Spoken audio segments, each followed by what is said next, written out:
క్రైస్తవుడు లేక బోధకుడు వివాహ జీవితంలో రెండో వివాహం బైబిల్ ప్రకారం చేసుకోవచ్చా? ఏమండి, క్రైస్తవుడు కానీ బోధకుడు కానీ వివాహ జీవితంలో రెండో వివాహం బైబిల్ ప్రకారంగా చేసుకోవచ్చా? మరియు అవిశ్వాసి భార్యను సత్యమెరిగిన భర్త కాపాడుకోలేడా? అవిశ్వాస అయిన భార్యని వాక్యం తెలిసిన భర్త కాపాడుకోలేడా అనేది ఒకటి. రెండోది ఏంటంటే, వివాహ జీవితంలో రెండో వివాహం బైబిల్ ప్రకారంగా చేసుకోవచ్చా? ఇరువురి గర్భఫలము పరిస్థితి ఏంటి? లేఖనం ఏమి చెప్తున్నది? దయచేసి వివరించండి. అర్థమైంది కదా మా ప్రశ్న? సేవకుడు కానీ క్రైస్తవ బిడ్డలు కానీ రెండో వివాహం చేసుకోవచ్చా అని అడుగుతున్నారు. ఏమండి, రెండో వివాహం అంటే వివాహ జీవితంలో రెండో వివాహం బైబిల్ ప్రకారంగా చేసుకోవచ్చా అని అడిగారు. అంటే ఒక భార్య ఉండగా ఇంకొక భార్యను చేసుకోకూడదు. ఒక భార్య ఉండగా ఇంకొక భార్యని చేసుకోకూడదు, చాలా పొరపాటు. అయితే భార్య చనిపోయిందనుకోండి, చేసుకోవచ్చు. లేదంటే భార్య కావాలని భర్తకు విడాకులు ఇచ్చి వెళ్ళిపోయిందనుకోండి, చేసుకోవచ్చు. భార్య కావాలని భర్తకు విడాకులు ఇచ్చి వెళ్ళిపోయిందనుకో అమ్మా, తప్పు ఆవిడిదే. ఎవడు వెళ్ళిపోమన్నాడు? ఆయన ఏలుకుంటానంటున్నాడు కదా. ఆయన ఏలుకుంటాడు కదా. ఆయన చక్కగా నేను కాపురం చేసుకుంటానండి నా భార్యతో అంటుంటే నాకు కుదరదని వెళ్ళిపోతే నీదే తప్పు. ఒకవేళ భర్తే నిన్ను పంపించేయడానికి ఇతందే తప్పు. అప్పుడు ఎవరైతే విడాకులు కావాలని కోర్టుకెళ్ళి కేసు పెట్టుకుని విడాకులు తెచ్చుకున్నారో ఆ విడాకులు తీసుకున్న వాళ్ళు చచ్చిపోయే వరకు పెళ్లి చేసుకోకూడదు. కానీ ఎవరైతే విడాకులు పొందుకున్నారో వాళ్ళు చేసుకోవచ్చు. నా మాట అర్థమైందమ్మా? ఆడవాళ్ళు నాకు విడాకులు కావాలని అడిగారు అనుకోండి, బైబిల్ ప్రకారం వాళ్ళు పెళ్లి చేసుకోకూడదు, అలా ఉండిపోవలసిందే. ఈ మాట తెలియక తెగిచ్చేస్తున్నారు. చెక్ రాసి ఇచ్చినట్టు టక్మని చింపించేస్తున్నారు.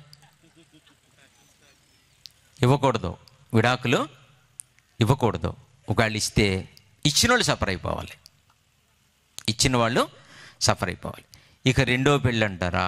భార్య ఉండగా రెండో పెళ్ళి చేసుకోకూడదు. చాలామంది అడుగుతూ ఉంటారు, నేను బయటికి వెళ్ళినప్పుడు, అన్యామ నాకు వాక్యం తెలియనప్పుడు 2-3 నేను చేసుకున్నాను, వాళ్ళకి పిల్లలు కూడా పుట్టేశారు, మరి ఇప్పుడు వాళ్ళు దిక్కుమలు అయిపోతారు కదా. మరి నువ్వేం రాజు అవుతావు ఇటు పొరిమి దుంపదేగా.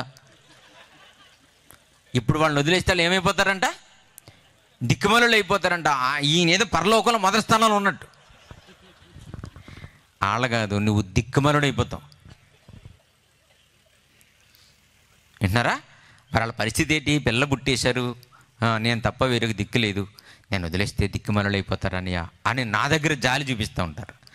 అప్పుడు నేనేమంటానంటే, వాళ్ళు దిక్కుమలు అయిపోతారో ధనవంతులు అయిపోతారో ముందు నువ్వు పరలోకం చూసుకో. నీకు పరలోకం కావాలంటే వెంటనే వదిలేయాలి.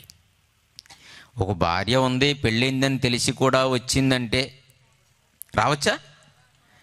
ఒక భార్య ఆల్రెడీ ఉంది, ఆయనకి పిల్లలు ఉన్నారని తెలిసి ఆయన చూపించే ఆస్తులకి అంతస్తులకి డబ్బులకు లోబడి వచ్చిందంటే మనం ఎంత బలిసిపోయి ఉన్నవాళ్ళం. ఎవరిది తప్పు? ఆల్రెడీ ఓ భార్య ఉందని తెలిసి రావడం నీది తప్పు. ఆల్రెడీ ఒక భర్త ఉన్నాడని తెలిసి ఆవిడ దగ్గరికి వెళ్ళడం నీ తప్పు, మీదే తప్పు. అలా వెళ్ళకూడదు. ఒకవేళ తెలియనప్పుడు మీరు చేసుకుని ఉంటే పరలోకం కావాలంటే పశ్చాత్తాపడి వదిలేయాలి, లేదా ఖచ్చితంగా నరకానికి వెళ్ళిపోతారు. ఖచ్చితంగా నరకానికి వెళ్ళిపోతారు. విడిచిపెట్టేయాలి. పరలోకం కావాలంటే విడిచిపెట్టేయాలి. నాకు పరలోకం వద్దనుకున్నారు, మీ ఇష్టం, ఎంజాయ్ యువర్ సెల్ఫ్. మిమ్మల్ని ఎవరు ఆప్ చేయలేరు. వింటారమ్మా? ఒక పురుషునికి 2 భార్యలు ఉండకూడదు, ఒక స్త్రీకి 2 భర్తలు ఉండకూడదు. ఎందుకు ఉండకూడదు తెలుసా అండి? ఒకసారి చెప్తాను మీకు. ఎప్పుడైనా చక్కగా అసలు ఎందుకు ఉండకూడదు, అసలు రీజన్ ఏంటి? చాలా గొప్ప సీక్రెట్ అండి ఇది. ఈసారి చెప్తాను వచ్చినప్పుడు. ఏమా? ఎందుకంటే 1 గంట సేపు ప్రసంగం అది, అలా చెప్తేనే మీకు అర్థమవుతుంది. వింటున్నారా? కాబట్టి ఈ ప్రశ్నకు సమాధానం అదన్నమాట. దేవుడు కదా, నేను స్పీకర్ను కదా, లేతే నేను పలానా కదా, నాకు 2 ఉండాలి అనుకోకండి. ఉండకూడదు. ఏమా? మంచిగా దేవుళ్ళలో కుటుంబాలుగా కొనసాగాలి మనం. మరి అవిశ్వాసి అయిన భార్యని సత్యము నెరిగిన భర్త కాపాడుకోలేడా అన్నారు. కాపాడుకోవచ్చు కదా.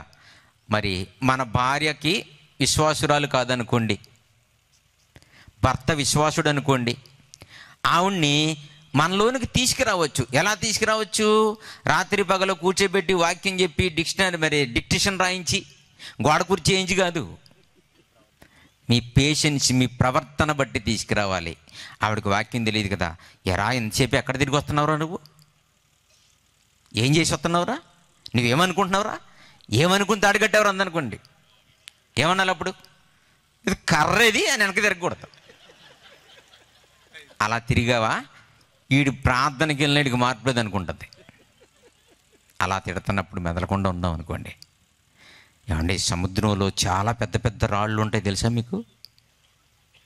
సముద్ర తీర ప్రాంతాల్లో చాలా పెద్ద పెద్ద రాళ్ళు ఉంటాయి.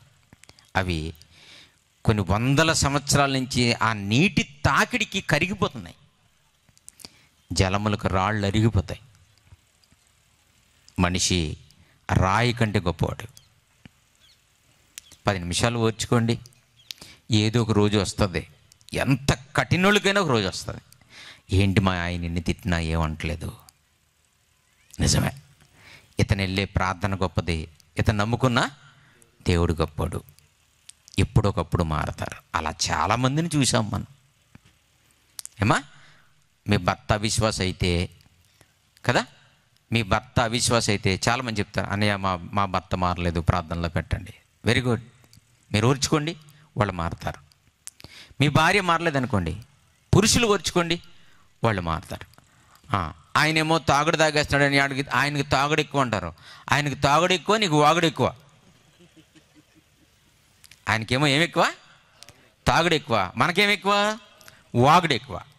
ఈ తాగుడు వాగుడు కలిసి చెరువు పక్కకు పోతారు, ఎవరో మారరు. మీరు ఎలా మారారో మీ మార్పు ఏంటో చూపించండి వాళ్ళకి. ఏమా, వెరీ గుడ్.